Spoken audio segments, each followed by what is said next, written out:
Now, what's the base upon which so much of life is built? It's hope. Now, as you can see, I'm spelling hope a little differently than most people spell it. But the word hope is a significant word. It's the spirit. It is to the spirit what oxygen is to the brain. Again, John Maxwell, I remind you, says if there's hope in the future, there is power in the present. What is hope? It's an honest optimism based on personal and people effort and encouragement. Adler says that hope is the foundational quality of any change. And what's the foundational quality of hope? What does hope need? It needs nourishment, it needs feeding, and it needs it on a regular basis. Now, encouragement keeps that hope alive. Encouragement then becomes the basic component of change in our lives. Now, to tie this together, I received in the mail the other day, and this fascinates me a great deal. I don't even know who sent it to me. But it was a paper that was produced for counselors, written by C.R. Snyder, and it's conceptualizing, measuring, and nurturing hope. Now, they had some psychological mumbo-jumbo, as I would call it. That's anything I don't clearly understand, I call it mumbo-jumbo, and that's what a lot of it was. But then it gets down to the nitty-gritty, and here's what he said. Hope is the process of thinking about our goals and the way to achieve those goals. Hear this. Higher hope individuals report more mental energy and pathways for their goals, especially when there are blocks to those goals.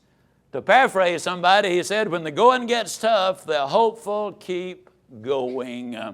I hope people undertake their goals where they focus on succeeding and see roadblocks to these goals as being a normal part of life. It's going to happen. We've already talked about that 3 or 4 times.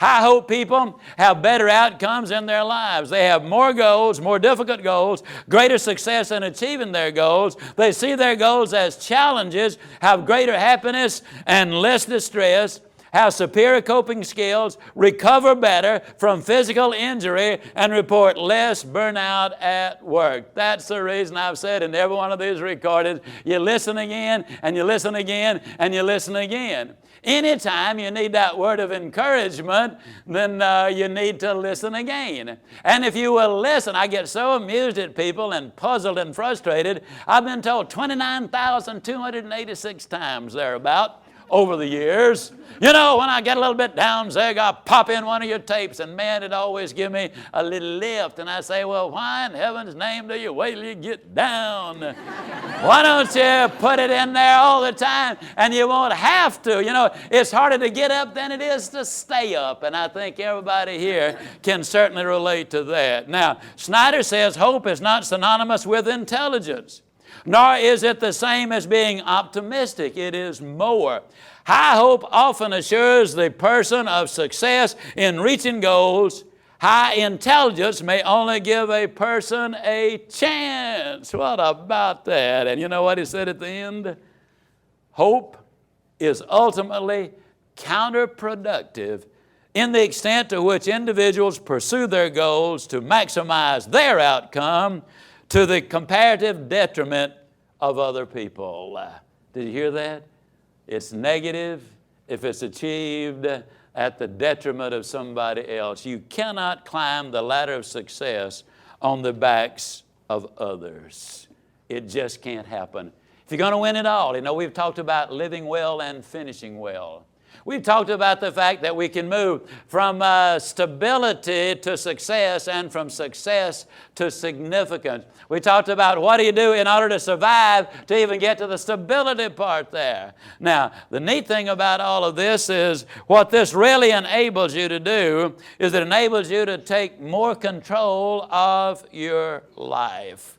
You see, the basic problem in our life is we have so many people who are confused between personal growth and self-fulfillment. Self-fulfillment is the Dead Sea. It takes in lots of water, gives out nothing. It is dead. The River Jordan, for every drop of water it takes in, it gives out. The River Jordan is alive and well. People who are givers are alive and well. The teacher who learns things so they can teach is a much happier individual. And I'm not talking about a classroom teacher alone. All of us are teachers. The person who learns so they can teach others is a much happier individual than is the one who learns so they can show up on one of the television talk shows and answer some of those trivia questions there. The personal growth individual is learning so that everybody is going to benefit as a result of it. Now, think with me, if you will. Suppose everybody in your family and everybody in your company were to adopt the attitudes we've been talking about throughout this series of tapes. I wonder what would happen. Yeah, I know this involves change, and change, sometimes is painful, but then, as I've said earlier, so is unemployment.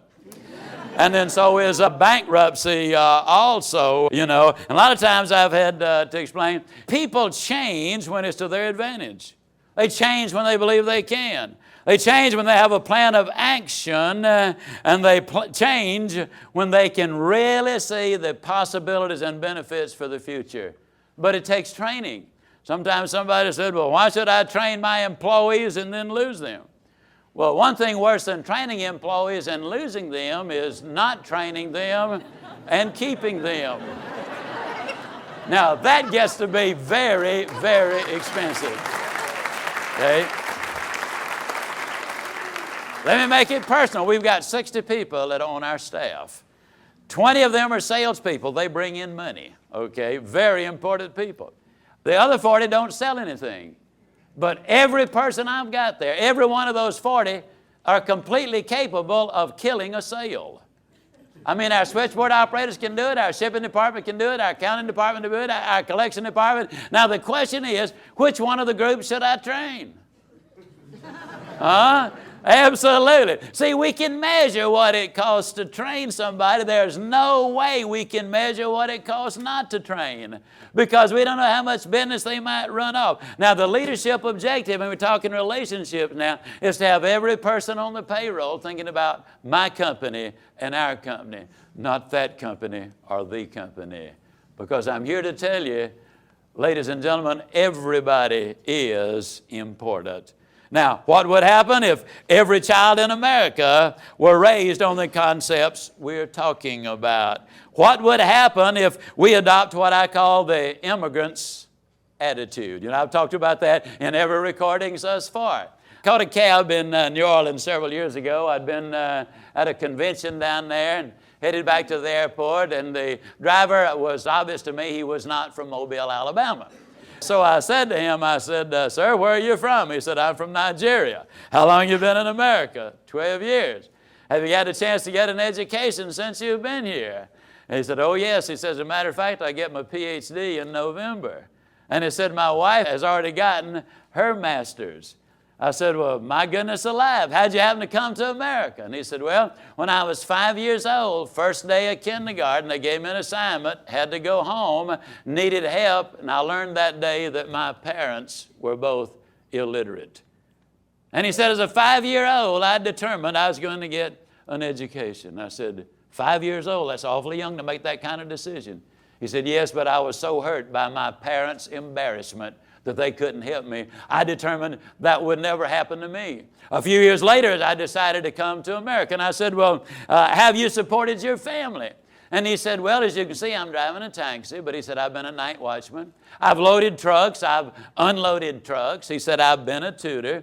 I have dug graves. He said, I've done everything humanly possible, including being a tutor, in order to put bread on the table, and my wife has worked just as hard as I have.